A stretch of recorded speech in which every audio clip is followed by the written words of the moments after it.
Alright man, so I recently learned how to rebuild a rear end in a truck. Or should be pretty close for any rear end. In this video, man, I want to help y'all save some money also, man. I ain't selfish. Now, keep in mind, I've only done this once and I haven't even driven it yet. I backed it out and pulled it back in. It was quiet, it sounded fine. So I'm assuming I built it right, but until I put it on the road, I won't know. But I'm about 80% sure I built it right. Maybe 85. But I want to show y'all the steps of doing it and how I would do it if I did it again. God is everything. Without God, I'm nothing. Alright, so looking at this 8.8, right? First thing I would do is take this old unit apart, take it apart, and figure out how everything looks, blah blah blah, etc etc. I would make sure I got every shim in there and kept it.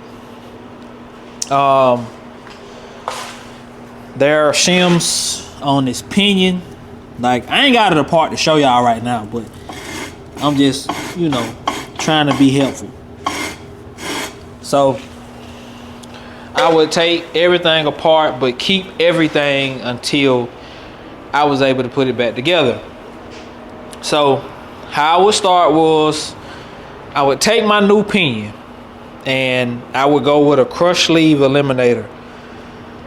Or if you go with a crush sleeve, do not use an impact. I would use they got something that you can use to hold it still and use a wrench to tighten that thing down. So that's what I would use. Tighten it down. So this is your pinion, and in here you got your carrier and you got your ring on that carrier. I can't show you because, like I said, this is just me trying to walk y'all through it how I would do it. Okay. All right, so this right here is a crush sleeve, and as you tighten it down, it crushes. So that's that. And this is one of your shims that will be on the side of that carrier to shim it the right way so that you can get your backlash right. Alright man, so I need y'all to just imagine that you got an empty carrier right here, right? Completely empty. I would start with the pinion, and I would take that part, put it in without the crush sleeve, and I would get the rotational torque right. And I'm gonna show you what tool you use to get that rotational torque right. Alright man, so you would not use a regular torque wrench, right? You would use a torque wrench that looks like this. Here's a mistake I made. I bought this one, and I don't know if y'all can get close enough to make sense of that, but the numbers are too big. So your rotational torque still goes into inch pounds, and this one starts at 100. So with it starting so high, I couldn't use this one, so I had to buy a smaller one. And this one had a 1/2 inch head on it, but the one I bought had a 1/4 inch head on it. But I had to buy an adapter that would go from a 1/4 inch to a 1/2 inch to make that one work. Okay, so don't make the same mistake I made trying to get a 1/2 inch. Just get the small one and then maybe get you an adapter to make it work. So you're gonna need one of these, and as you rotate it, this little red thing is gonna move over like that as you move it. So once you get that right, on to step 2. All right man, so now you have your pinion in, you have your rotational torque right. You got your measurements for that spacer, or whatever you want to call it. That spacer on the top of that thing, on top there is, it goes, let me grab one so I can show y'all. All right, so here's what I just explained to y'all. There is a, right here at the tip of this, right, let me bring this in so y'all can see it. Right here on the tip of this, there is a sleeve or spacer, whatever you want to call it, and then there's a bearing. That spacer determines how far this thing sits into that ring. Okay, that pattern has to be right, and that spacer determines how deep this goes into that ring. So take your old measurement and start with that, and just it's a lot of taking this thing apart and putting it back together, taking it apart, putting it back together. You got your rotational torque right, but if the pinion depth ain't right, you gotta take it back apart, put a new thing on here, put another spacer on here and check it again.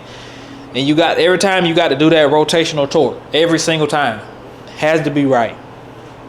Rotational torque can't have no play in it or nothing. Has to be dead on every time, okay? What else? I don't want to forget nothing.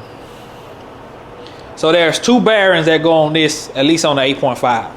A bearing here, and then there's a smaller bearing that goes like right here. And then you got that crush sleeve, but I use a crush sleeve eliminator. So all right, so now let's just say you got the pinion depth right, you got your rotational torque right. So this part is done, right? Okay, so you're done with this. You don't need this no more, right?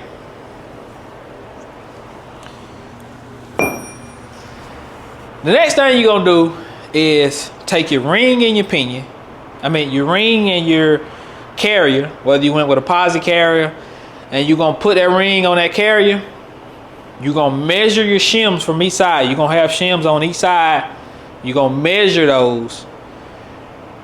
I forgot to show y'all what to use to measure them. Hold tight for me. All right, man, once you know it, that I can't find my dial caliper, but I did find the paper that comes on the front of it. So that is a dial caliper right there. And how that will work is, hold on. I can show y'all just with the paper right here. So you would take those teeth and you would put this. This is one of mine from my truck right here. This is one of the carriers. The bearings or spacer from the side of that carrier. So you would take this, put this in here, and as you can see, it'll give you a number. You want to write that number down, because I'm thinking that number may be close, but I don't think it's gonna be the exact one. You can try your other ones that came out. If you're going back with the same unit, it may work. If you're going back with the same exact unit, then yeah, that'll work. But if you switch it over to a posi unit, the size probably gonna be slightly different. But the numbers are typically pretty, close. They are pretty close. So keep these, measure them, dial caliber, sit it in. Now we making some steam, because now you're to a point, you got your pinion in, you got your carrier, you got the whole thing shebang in now. Now on the side of that carrier, there is 2 bearings on each side that have to be pressed on. I've seen people just take a socket and just beat them on with a socket. Whatever floats your boat, okay? So then you take that thing, you got your bearings on the side, you got your spacers. So there are, I don't even know what you would call them, but they go over those bearings on the side, over the bearings, and then the sleeves, the spacers I just showed y'all, go on the very outside. I hate that I can't show y'all. But I want to still try to help somebody the best I can. All right, man. So you got everything measured. Now you have to check your backlash. Now your backlash is, so you're gonna hold the pinion. You're gonna hold it still with your hand or with something, and you're gonna push on that pinion, right? And you're trying to measure for backlash. All right, let me show y'all the tool you use to do that. All right, so here's ultimately the tool that you use to get that done, right? You sit this on the teeth of that of your carrier. You sit it on the teeth, and as you push that thing, this thing is gonna be moving. It's gonna be checking that is gonna be checking that backlash on that thing, on the carrier. It's gonna be checking the pinion on that carrier. All right. So once you get that right, all right, you're almost at the end of it. Once you get all that right, you then turn around, take you some marking compound. It's normally yellow. Take some marking compound, paint you a few of your teeth, paint you about 3 or 4 of your teeth on both sides. Check your pattern. Should be a nice pattern in the middle that should look like a football, from what I understand. Should be dead in the middle. If it's too far this way, too far on the edge of that teeth, you need to shim your pinion in. If it's too far on the outside, you need to shim it out. Now, I was talking about backlash. I got to backstep a little bit. If your backlash is too much or too little, you then have to either add a shim. I think you take a shim out of this side. If you're looking at it, I know this kind of confusing, but you take a shim out and move it to the other side, and that, believe it or not, it makes your backlash different. But anyway, so let's say everything is looking good. You just did it. You literally just did it. Building a ring ain't as hard as I thought it was. Like I said, let's do a quick rundown. We're gonna run it down. Real quick rundown. Put your pinion in. Don't put your thing in unless you're using a crush sleeve eliminator. You can put the crush sleeve eliminator in there because you have to check it with the crush sleeve eliminator. But you can take that in, you can put that in and out, take it out, put it in. But if you're using a crush sleeve, don't put it in until the final thing. And I wouldn't use the impact unless you just gonna be like and checking it, checking it, checking it. If you go too far with that crush sleeve eliminator, you messed up. You gotta go buy a whole new one. I mean, not crush sleeve eliminator, but with the crush sleeve. The crush sleeve eliminator, you just add shims. And how you get that right, how you get it close, is you measure your crush sleeve that came off, that one that was already crushed. You measure it, and then you get your crush sleeve eliminator to that same thing, and that's your starting point.